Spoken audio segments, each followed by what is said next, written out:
ধন্যবাদ সবাইকে। আমরা আজকে যে সাংবাদিক সম্মেলনটা আয়োজন করেছি এটা আন্তর্জাতিক বাংলা ভাষা সংস্কৃতি সমিতির শিলচর শাখার পক্ষ থেকে আয়োজন করেছি। আমি সংস্থার শিলচর শাখার সাধারণ সম্পাদক চয়ন ভট্টাচার্য, আমার পাশে আছেন হারান্দে উত্তর পূর্ব সম্পাদক সংস্থা। তো আজকে আমরা যে বিষয়টার জন্য একটা সাংবাদিক সম্মেলন আয়োজন করেছি সেটা হলো যে আপনারা জানেন যে বাংলা ভাষা ধ্রুপদী ভাষার স্বীকৃতি পেয়েছে এবং এই ধ্রুপদী ভাষার স্বীকৃতি বাংলার সঙ্গে আরও 3টি ভাষা পেয়েছে। তো আমি আজকে বাংলা স্বীকৃতি পাওয়া প্রসঙ্গটা এখানে আছি এবং এই স্বীকৃতি পাওয়ার পেছনে গত 5 বছর থেকে নিরলস লড়াই চালিয়ে গেছে আন্তর্জাতিক বাংলা ভাষা ও সংস্কৃতি সমিতি। তো সেই বিষয়টা অত্যন্ত সংক্ষেপে আমি আপনাদের সামনে তুলে ধরছি। এই দাবিটা প্রথম তোলা হয় এই সংস্থার পক্ষ থেকে এবং এই দাবির পেছনে সবচেয়ে বেশি যিনি কাজ করেছেন তিনি আন্তর্জাতিক বাংলা ভাষা সংস্কৃতি সমিতির শিলিগুড়ি শাখার সম্পাদক সজল গুহ। এই বিষয়টা নিয়ে প্রথমে অনেককে তিনি চিঠি লেখালেখি করেছেন, কেউ পাত্তা দেননি, পশ্চিমবঙ্গের বুদ্ধিজীবীরা পাত্তা দেননি।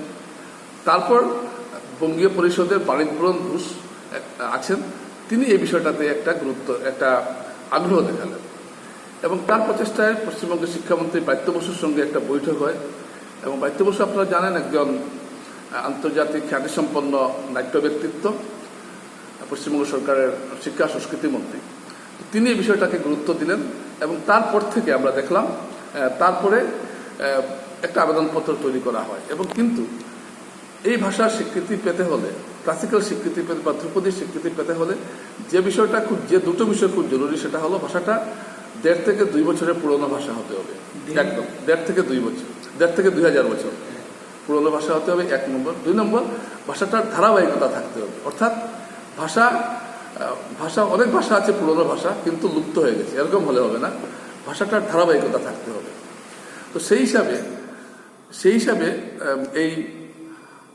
হিসাবে আবেদনপত্র কিন্তু বললে তো হবে না, আপনি যে 1500 বছরের পুরনো ভাষা এটার পক্ষে তো যুক্তি দেখাতে হবে, প্রমাণপত্র লাগবে। সেই প্রমাণগুলো সংগ্রহ করেছেন অক্লান্ত পরিশ্রম করে সজল গুহ এবং তার সঙ্গে অন্যরা। এবং আমাদের কেন্দ্রীয় কমিটির সাধারণ সচিব সুভাষ রায়, তিনি অন্যরাও, দিল্লি আমাদের কেন্দ্রীয় সচিব, সেখান থেকেও এই ব্যাপারে তদবির করা হয়েছে। যাই হোক, তারপর পশ্চিমবঙ্গ সরকারের পক্ষ থেকে প্রস্তাবটি পাঠানো হয়। তারপর আজকে এটা স্বীকৃতি পেয়েছে। অনেকে প্রশ্ন করছেন কেন পান আপনি 1500-2000 বছরের পুরনো ভাষা বললে তো হবে না, সঙ্গে প্রমাণ দেখাতে হবে। বাংলা ভাষার পক্ষ থেকে এই প্রমাণটা এতদিন কেউ দেখায়নি। অনেক শিক্ষাবিদ আছেন পশ্চিমবঙ্গে, তারা দেখান। আরও একটা আশ্চর্যের বিষয়, তিলোত্তমা মজুমদারের মতো বা আরও অনেকেই বলছিল এটা এমন কি স্বীকৃতি পেয়েছে তো কি হয়েছে, আপনার মুখে যদি আরেকটা পালক লাগে তো সেটা কি খুব একটা বিশ্রী কথা? অনেকে জানতে চাইছেন যে এটা স্বীকৃতি পাওয়ায় কি লাভ হয়েছে বাংলা ভাষার। লাভটা এটাই হয়েছে, প্রত্যেকটি রাজ্যে যে কেন্দ্রীয় বিশ্ববিদ্যালয় থাকবে সেখানে একটি বাংলা ভাষার চেয়ার থাকবে। তার মানে বুঝতে পারছেন যে 29টি বিশ্ববিদ্যালয়, 29টি রাজ্যে 29টি কেন্দ্রীয় বিশ্ববিদ্যালয়ে বাংলা ভাষায় একটা আলাদা চেয়ার থাকবে। এখানে একজন অধ্যাপক যুক্ত হবেন, একটা বাংলা ভাষার চর্চা প্রতিটি বিশ্ববিদ্যালয়ে হবে। এটা বিশাল ব্যাপার। এবং কোনো ছাত্র যদি মনে করে পরবর্তীতে স্নাতকোত্তর পিএইচডি আরও উপরে যদি গবেষণা পড়তে চায়, ক্লাসিক্যাল ভাষা হিসেবে বাংলাকে নিতে পারছে, এটা একটা ভাষার জন্য অত্যন্ত একটা গৌরবের বিষয়।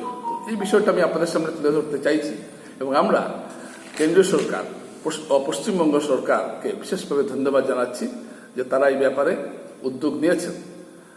ব্রাত্য বসুকে এটা ব্যাপারে ব্রাত্য বসু অনেক কৃতিত্ব আছে। বঙ্গীয় পরিষদ তারাই প্রথমে বিষয়টিকে আনে এবং তথ্য সরবরাহ এবং যাবতীয় প্রমাণাদি সংগ্রহ করার দায়িত্বটা নিয়েছিল যে সংস্থা, আমাদের সংস্থা আন্তর্জাতিক বাংলা ভাষা সংস্কৃতি সমিতির শিলিগুড়ি শাখা, তাদেরকে আমরা শিলচর শাখার পক্ষ থেকে ধন্যবাদ জানাচ্ছি।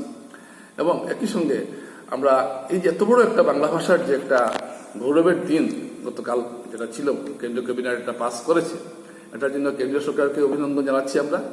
আর ভবিষ্যতে বাংলা ভাষা চর্চার ক্ষেত্রে একটা নতুন দিগন্তের সূচনা হলো আজকে থেকে। এই কথাটুকু জানাবার জন্য আপনাদেরকে আমরা আমন্ত্রণ জানিয়েছি। এবার আমাদের উত্তর পূর্ব উপদেষ্টা হারান্দে কিছু বলবেন।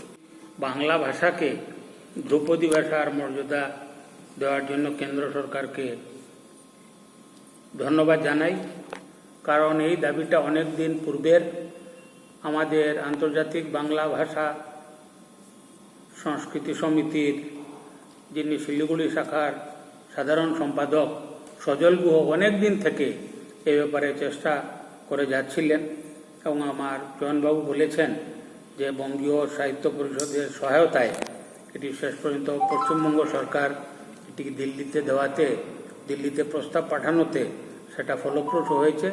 এটা অত্যন্ত গৌরবের বিষয়, কারণ এতদিন পরে বাংলা ভাষা সেই মর্যাদা পেল ধ্রুপদী ভাষার মর্যাদা পাওয়াটা খুবই গৌরবের বিষয়।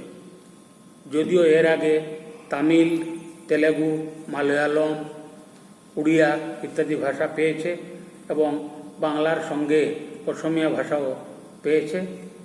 আমি পুনরায় কেন্দ্র সরকারকে ধন্যবাদ জানাই এই পদক্ষেপ নেওয়ার জন্য।